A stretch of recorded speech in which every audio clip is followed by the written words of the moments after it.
অবশেষে আমাদের বিচ্ছেদ হয়ে গেল। সব অভিমান, রাগ, অভিযোগ, চাওয়া পাওয়া সব ভুলে যাবে। আমার আর কি আগেও যেমন ভালোবাসতাম এখনো সেইভাবে বাসি। দেন ভবিষ্যতেও ঠিক একই রকম ভালোবাসবো মৃত্যুর আগ পর্যন্ত। আমি খুব ভালো করে বুঝতে পারলাম তুমি আমায় ভালোবাসো না, তবুও ভালোবাসতাম। যদি কোনোভাবে টিকিয়ে রাখতে পারলাম না। আমি হেরে গেছি আমার ভালোবাসার অভিনয়ের কাছে। আমি সত্যিই ব্যর্থ। আমি তোমাকে তোমার মতো করে ভালোবাসতে পারিনি। হ্যালো এভরিওয়ান, আসসালামু আলাইকুম। কেমন আছেন সবাই? আশা করি সবাই ভালো আছেন। আমিও আলহামদুলিল্লাহ ভালো আছি।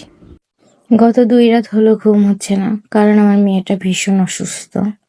সবাই দোয়া করবেন ওর জন্য। আজ সকালে উঠতে দেরি হয়ে গেছে। সারা রাত মেয়েটাকে নিয়ে জাগার পরে সকালে উঠতে দেরি হয়ে গেল। আমার মেয়েটাও সারা রাত ঘুম পাড়েনি। সকালে খাবারটা দেরি করে খেয়েছি, একটু দেরি হয়ে গেছে। আমরা মেয়েরা কত রকম পরিশ্রম করি একটু ভেবে দেখুন তো আপনারা। সারা রাত মেয়েটাকে নিয়ে সকালে আবার রান্না বান্না না করলে খাবো কি? কাজ তো করতেই হবে আমাদের। এত পরিশ্রম করার পরে দিন শেষে শুনতে হয় তোমরা কি করো সারাদিন বাসায় বসে থেকে, তোমাদের তো কোনো কাজই নেই। তাহলে ভাই এগুলো কাজগুলো কেমন করে হয় আপনারাই বলুন। সকালে খাওয়া শেষে দুপুরের তরকারিটা রান্না করে নিলাম একই সাথে। আজকে আমি মিষ্টি লাউ দিয়ে মাছ রান্না করব।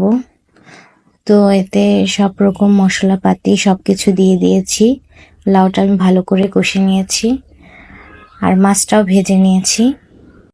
আসলে আমরা যারা সংসার করি আমাদের কোনো ছুটি নেই, সবারই ছুটি আছে ভাই, আমাদের শুধু ছুটি নেই।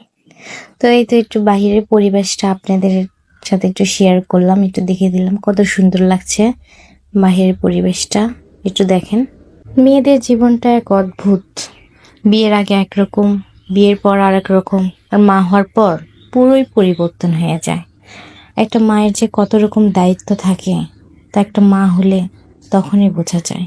শত কষ্ট হলেও দিন শেষে আমি একজন মা। অনেক দায়িত্ব থাকে সন্তানের প্রতি। এত কষ্ট সহ্য করে যখন মেয়েটার মুখ দেখি তখন কোনো কষ্ট আর কষ্ট মনে হয় না, তখন শান্তিতে বুকটা ভরে ওঠে। এরই নামই হচ্ছে মা। আমার ভিডিওটি যদি আপনাদের সবার ভালো লাগে একটু লাইক, কমেন্ট, শেয়ার দিয়ে একটু পাশে থাকবেন। আমরা ফেসবুকে একা একা সফলতা পাবো না, একটু পাশে থাকবো একে অপরের, তাহলেই ইনশাআল্লাহ সফল হতে পারবো। তো সবাই ভালো থাকবেন, সুস্থ থাকবেন। আসসালামু আলাইকুম।